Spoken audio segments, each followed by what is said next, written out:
Greetings, everybody. Welcome to your video series for an introduction to sociology. Today's topic, roles and statuses. Let's get started. What do we mean by roles? When it comes to roles in our society, these are the patterns of behavior that we recognize in each other that are representative of a person's social status in society. We're going to talk more about social status in another video, but basically all of us have statuses in society. For example, you are a student. That is one of your statuses. And when we think about the role of being a student, what are the patterns of behavior that we expect in students? Well, you're tuning into this video for one. That is part of the role of a student. If you were an in-class student, you would be sitting down at a desk and taking notes and listening to the teacher or interacting with other students. There are all kinds of patterns of behavior that we expect in a student if they are performing their role appropriately. Now, when we talk about roles, there are three things we want to keep in mind. The first one is role performance. And what do we mean by role performance? This is how well a person is fulfilling the expectations of that role. So again, if you think of your role as a student, how do we determine whether you are meeting the expectations of that role? Well, largely we do that through grades, right? So if you get an A in a class, that means you have met the expectations of that role of a student. Your performance is excellent. On the other hand, if you fail a class or get a D in a class, the interpretation of that is you did not do a very good job of meeting the expectations of the role of a student, or you failed at that performance.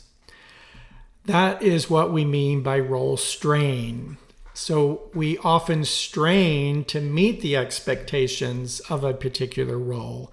As you know, being a student for many, many years, it's not always easy, right? Those expectations that we have of students are sometimes difficult to meet. And that is what we say in sociology. You are straining to meet the expectations of a particular role. In this case, student. Then we have what we call role conflict. You're not just a student. There are lots of roles you have in our society, lots of statuses you have been assigned. Some of you may be parents, so you have the role of being a parent. You're the child of a parent or adult child of a parent. You are a friend. Perhaps you're in a relationship. You have a spouse or a boyfriend or a girlfriend. Maybe you're working. That's another role. So you have lots of roles and statuses going on in your life. And when we talk about role conflict, we just mean that the expectations of these multiple roles are coming together and clashing. For example, let's say you have an exam tomorrow. So your role as a student is to study for that exam, but maybe your boss wants you to work a double that night. So now you have to figure out, am I going to meet the expectation of an employee right now, or am I going to meet the expectation of a student? Perhaps you have kids. One of your kids gets sick. Now your role as a parent takes primary consideration because you got to take care of your kid, or your parent gets sick. And now your role as a child taking care of your parent comes into play. So now you're suffering from role conflict. You have all of these expectations. And now the question is, which role am I going to prioritize over the others? We can also think of this in terms of Taylor Swift, who is on top of the world at the moment. Think about her role performance. What is her role performance as an entertainer? Well, she's a songwriter, she's a singer, she's a performer. How well is she meeting the expectations of that performance? Well, if you followed the Eras tour, we would have to conclude that she has met the expectations of her role as a singer, songwriter, performer, right? The tour was off the charts, sold out all over the world. Hundreds and hundreds of thousands of people paid to see her. Think about role strain for Taylor Swift. Was every performance an A+? Well, most of them seem to have been. But if you go on YouTube, you'll find some little glitches and things that happened on tour for her, whether she slipped at a particular point, or the piano wasn't working right, or poured down rain, or she got a bug in her throat. So she is straining in these examples to meet the role of performer for her fans. And then we can think about role conflict. Well, she's not just an entertainer. She is a daughter. She has parents. She's a girlfriend. She has a boyfriend at the time of this video. She's got friends that she has expectations of being a friend. So she's got to meet the expectations of her parents, of her boyfriend, of her friends. So she occasionally, we're going to assume, gets caught up in role conflict. What do I do? Do I go out with my friends tonight who want to take me out to a club? Or do I stay home and spend time with my boyfriend who feels neglected and may want time with me?